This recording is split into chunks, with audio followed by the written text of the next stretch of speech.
Hey guys, we all talk about getting healthy and improving our metabolism and our underlying metabolic system.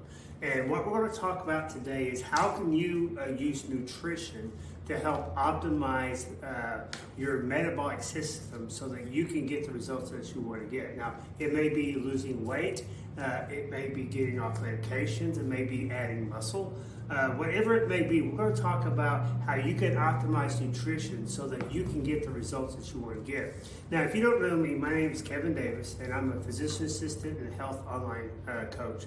And I help people lose weight, gain muscle, and optimize their health so that they can enjoy life now and in the future. Today, let's talk about nutrition. Now, you may be wondering why do I have my hat on, my gloves. Well, this is my gym. It's wintertime here. I don't know when you're watching this, but it's wintertime, and I don't let those things stop me. I figure out a way to get what I want. And what I want is to be able to improve my health and my overall being. And one way that is done is by what you see behind you as exercise. But today we're going to talk about nutrition. And we're going to talk about how you can optimize your metabolic system by optimizing your nutrition. Now, there's something called, first thing we're going to talk about is thermic effective foods. Now, what I mean by thermic effective foods is how much does it cost your body to process things that you eat. And we're going to talk about the macronutrients, the fats, carbs, and the protein. Now, when you eat protein, it takes about 30% of the calories that you eat from your protein to digest that protein. As an example, if you eat 100 calories of protein, it's going to take 30 calories just to digest that protein. So it's not a calorie for calorie. So people who talk about it's just about calories, they've got it all wrong. Now, and calories are important. You have to have a calorie deficit to lose weight, but what you want to do is figure out, okay, what are the best foods to eat to lose that weight or to gain that muscle. So if you're eating protein, 100 calories of protein, it's only going to cost you 70 calories because it takes 30 calories to digest it. Now, carbs are a little bit different. Carbs are approximately 5 to 10%. So if you eat 100 calories from carbs, what's going to happen is it's going to take 5 to 10% of those. So, anywhere from 5 to 10 calories to digest that the carbs. Now, if you eat fats, it's about 2 to 3%. So it's only 2 to 3 calories to digest that fat. So it's important that you know that, because what we want to do, and you're going to see this reiterated all through this talk and my future talks, is you got to prioritize protein. Protein's the first thing that we need to understand. Now, when we talk about energy, we talk about how your body works. There's an organelle that's called your mitochondria. And your mitochondria live inside of cells. You got millions of cells, and within those cells, you got hundreds of thousands of mitochondria. And these are the things that produce ATP. Now, to produce ATP, you have to go through a cycle. It's called your Krebs cycle. You may remember that from your high school or college years. So what you want to do is be able to optimize your mitochondria. Well, the question is, how do you optimize mitochondria? How can you have the energy that you want to have? Stay tuned to number 8, because this is where a lot of people fail, and what they're eating is actually working against them. So again, mitochondria health. You want to make sure that you look at the external environments. Your chemicals, your toxins, the pollution around you. It could be your deodorant, it could be your hairspray, it could be lipstick. These things, toxins get into your body, they affect your mitochondria. So we have to look at that first and foremost. I know it's not nutrition, but we need to look there. The other thing is protein. Second thing is protein for your mitochondria health. If you're eating things like oily fish, eggs, ribeye, chicken, things like that, this protein is going to help support your mitochondria. And the better support of your mitochondria, the better that you're going to be able to optimize the energy that it produces. These foods contain amino acids like glutathione, which is your master detoxer, which goes back to point number 1. If you're helping with that, with a detoxification by eating the right foods, overall you're going to get better health. Third thing is antioxidants.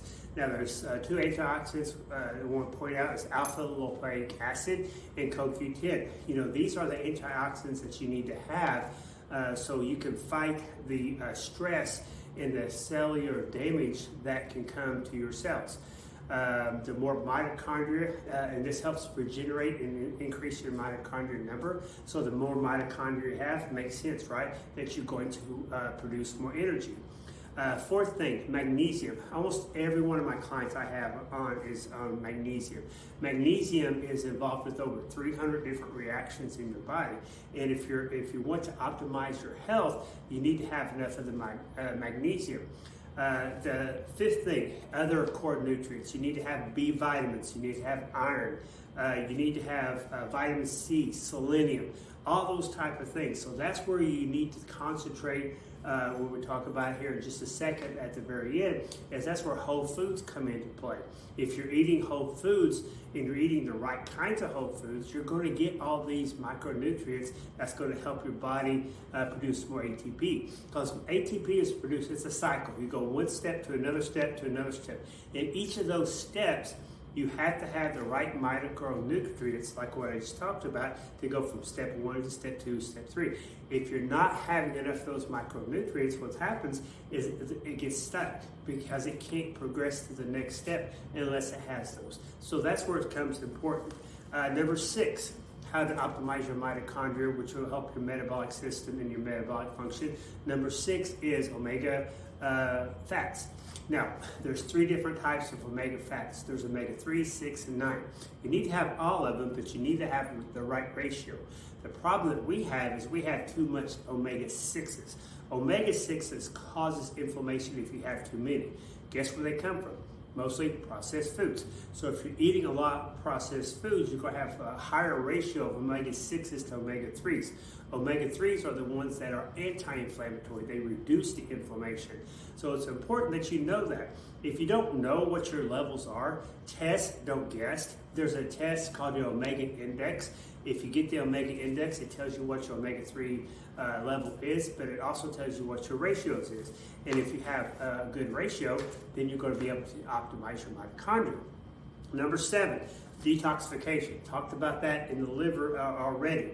You need to be able to detoxify. So what happens is you got things that go into your cells, they go into mitochondria, and then from that you have some byproducts. Well, from that byproduct, it has to be released.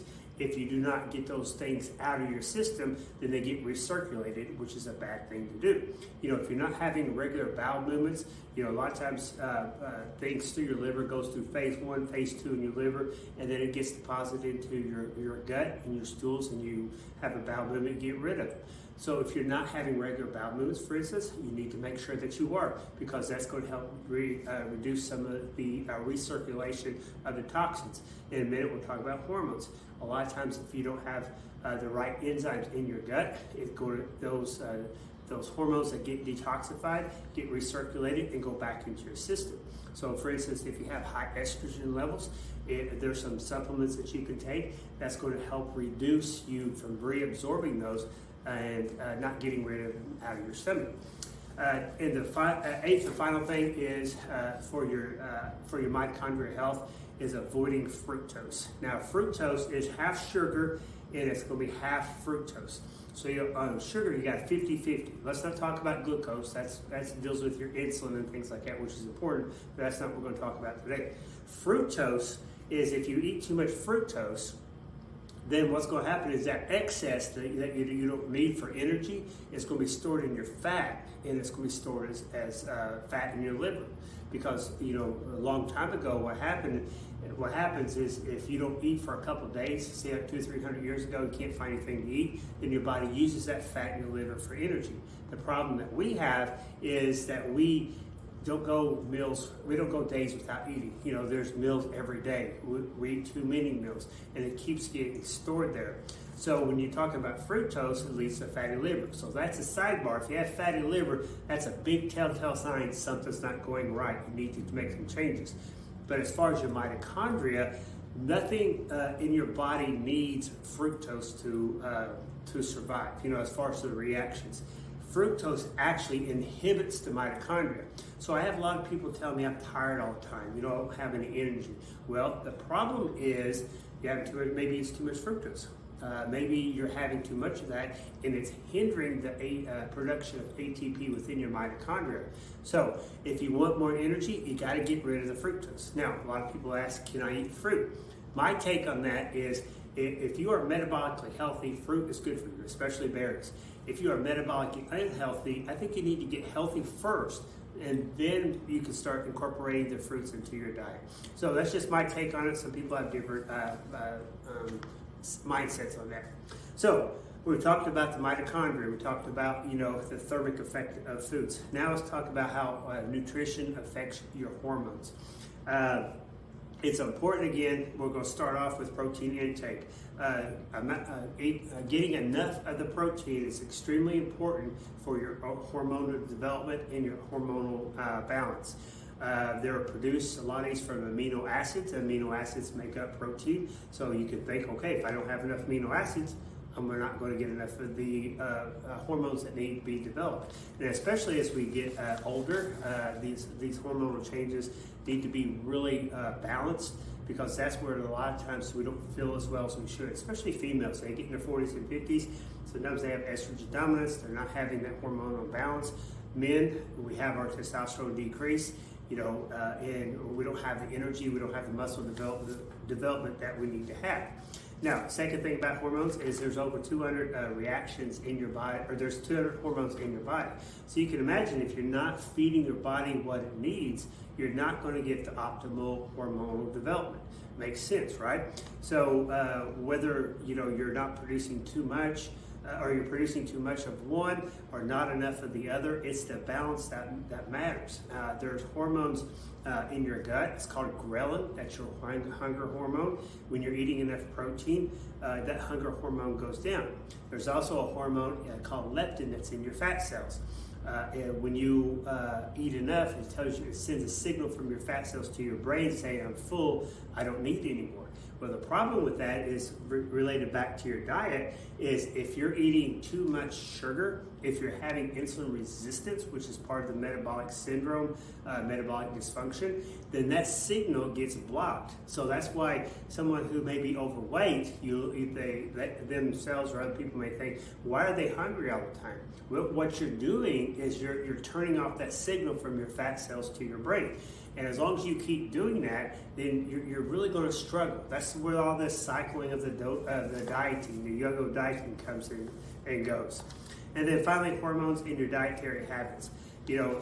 Fasting is a great way as far as including this into nutrition, because that's part of what you're eating, when you're eating, and those type of things. That's going to help increase the signals as far as the things I just talked about with ghrelin and leptin, but also you're going to reduce the insulin. So if you reduce the insulin, you have less insulin resistance, which can lead to a cascading effect. Now, hopefully you understand now a little bit more about nutrition. It's affecting your whole body. It's affecting your energy production from your mitochondria. It's what you're eating determines how many calories you're burning just to digest the foods.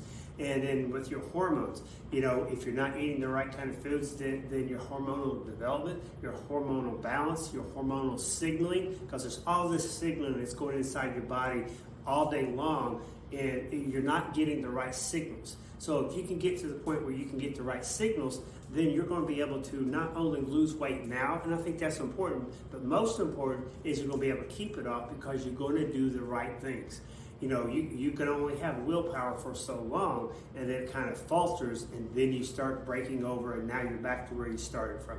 And that's where I'm trying to get people to avoid, because it's so frustrating to go up and down, up and down. So 6 points as far as your metabolic health and nutrition. Point number 1, these are the things you need to follow. Point number 1, you need to prioritize protein. We talked about how it helps with your mitochondria, your hormones, the signaling. So you have to prioritize protein. We want to build that muscle, decrease the insulin sensitivity, or increase the insulin sensitivity and decrease the insulin resistance. Number 2, You need to choose whole foods. Whole foods are so important. They contain so many of the micronutrients that your body needs. So when you're eating processed foods, your body's not getting these micronutrients because they're not in the foods that's processed, and your body stays hungry. So you can be eating a lot of processed foods and stay hungry. Now, if you want to decrease that, eat whole foods, and your body's going to start getting the right signaling. Number 3, limit processed foods. Now, I know we can't do 100%. I guess you could do 100% elimination of processed foods, but it's really hard. I understand, we got to live life. But if you can limit to 5 to 10% of your calories coming from processed foods, you're going to see a much better dramatic improvement in your overall health just by getting rid of those processed foods. Number 4, you need to manage your sugar intake. Again, if you're a child, the recommended sugar intake is 12 grams a day. For females, 25 grams. For males, 35 grams. 1 can of soda, 12 ounce, is 40 grams of sugar, roughly, depending on which one you talk about. So you can see how much sugar you take in if you're drinking pop. But what you may not realize is most of our foods have sugar in them too. Even vegetables, it's a minute amount, but it still has sugar. So if you can limit your sugar intake, that's part of your nutrition. It's going to help improve your overall metabolic health. Number 5, you need to balance your macronutrients. Again, the first point I made is you need to prioritize protein. You need to do that first and foremost. Now, what about the carbohydrates and the fats? Well, really that depends on each individual person. This is where we go in with our online coaching is, are you insulin sensitive? Are you insulin resistant? Really, that depends on the percentages of carbs and fats that you should be eating. What you do now to lose weight may not be the same thing a year from now to keep that weight off and to maintain the lifestyle. So that's where really having someone like myself to help you, guide you through this. This is where I can really come in and kind of like give you some clarity as far as what to do. And then the 6th thing is hydration. Make sure you drink enough water. A lot of times and I'm guilty of this, drinking too much Coke Zero or regular tea or something like that. I'm trying to get away from that and drinking more water. When I work out here in the mornings, and I do this every morning, usually I have 4 or 5 bottles of water before I even take my shower to get ready to go to work. So I try to get my water in. So if you're hungry all the time, check yourself. Maybe you're thirsty. Anyway, that's our podcast today as far as the nutrition in your metabolic system. Remember that it's important that you know what to prioritize and that you eat the right kinds of foods, because it's not just affecting your waistline, it's affecting the very being inside every little cell that you have, how your body's producing energy, how your hormones are signaling to each other. Once you learn that, once you can master that, then you're going to be able to get the results you need to get now, but you're also going to be able to maintain those results for years to come. Anyway, we'll see you guys next week, and remember, be fit and be faithful.